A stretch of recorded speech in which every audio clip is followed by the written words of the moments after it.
kayo aalis? Hindi ko naman kayo pinapaalis. Naisip po kasi ni Tito Darius na mas makakabuti yun para sa lahat. Lalo na para sa kanila ni Nanay. Kaya papaalam na din po ako. Si Nanay, dadaan po siya dito mamaya pagkatapos niya mag-impake. Kailangan bang umabot sa ganito? Madam, alam naman po nating lahat na hindi niyo matatanggap si Tito Darius. Ayaw lang isipin ni Nanay na dahil kasal na siya sa kapatid niyo, ay titira pa rin kami dito. Parang kasi wala kaming respeto sa inyo pag ginawa po namin yun. Madam, hindi niyo ba talagang matatanggap ang kapatid niyo? Hindi siya perpekto na tao pero kadugo niyo siya eh. Sa kakatulak niyo sa isang tao, maraming taong nagmamahal sa iyo ang mawawala.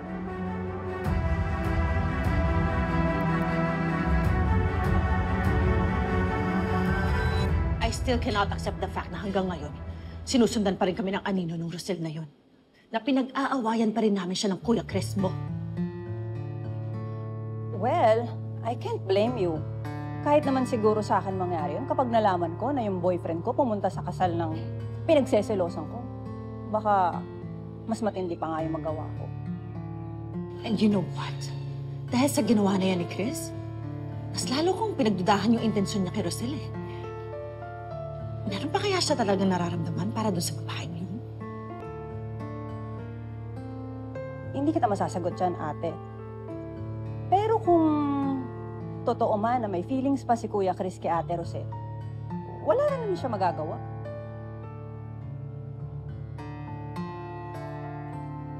Hindi ba dapat mas matuwa ka?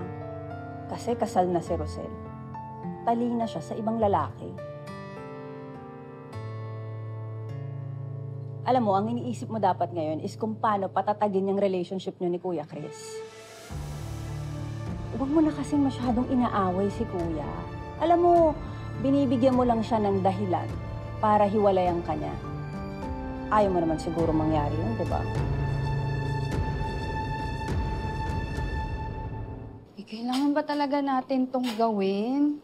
Nakakatamad kasi. Gawin mo na lang. Gamitin mo kaya kamay mo kaysa bibig. Try mo. Pwede ba? Tumigil na kayong dalawa. Baka mamaya mauwi na naman yun sa away eh. O sigurado naman na magugustuhan niyo yung lilipatan natin. Kaya nga bilisan nyo na kasi nakakaya naman sa Tito Darius ninyo. Okay lang. Pagkatapos natin dito, pupuntahan ko lang si Madam Jacinta para makapagpaalam ako sa kanya.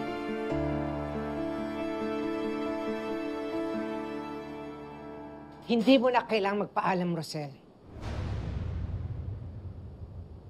Hindi nyo na kailangang umalis. Pumapayag na ako na dito pa rin kayo tumira kasama si Darius.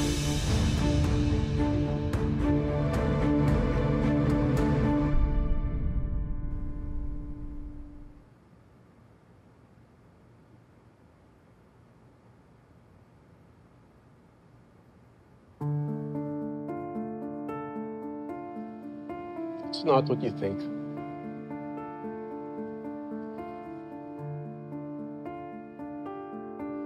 I was worried about you. Nabalitaan ko kasi yung pambabastos na ginawa sa'yo. You don't need to do this. Just think of this as a gift to a friend. Hindi naman masama magregalo sa isang kaibigan, di ba? Kamusta na ba kayo na lalaking yun? Nakakausap pa rin ba? He tried everything to reach out to me. Pero ayoko na siyang makausap. I mean, para saan pa? Malinaw naman yung ginawa niya sa akin, di ba?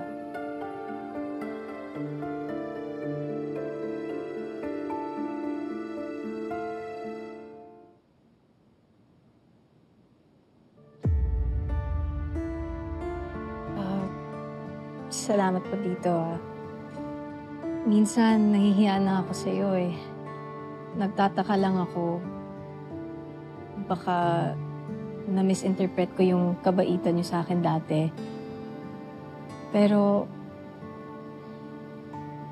kung talagang walang ibig sabihin to, bakit ang bait niyo po sa akin?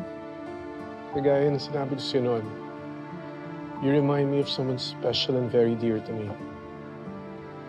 Yung namatay kong asawa. You look like her.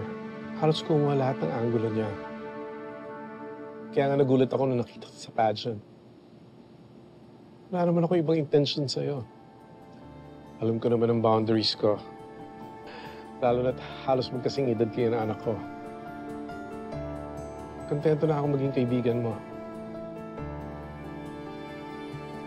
In a sense nga, parang napapalapit ako sa namayapa akong asawa.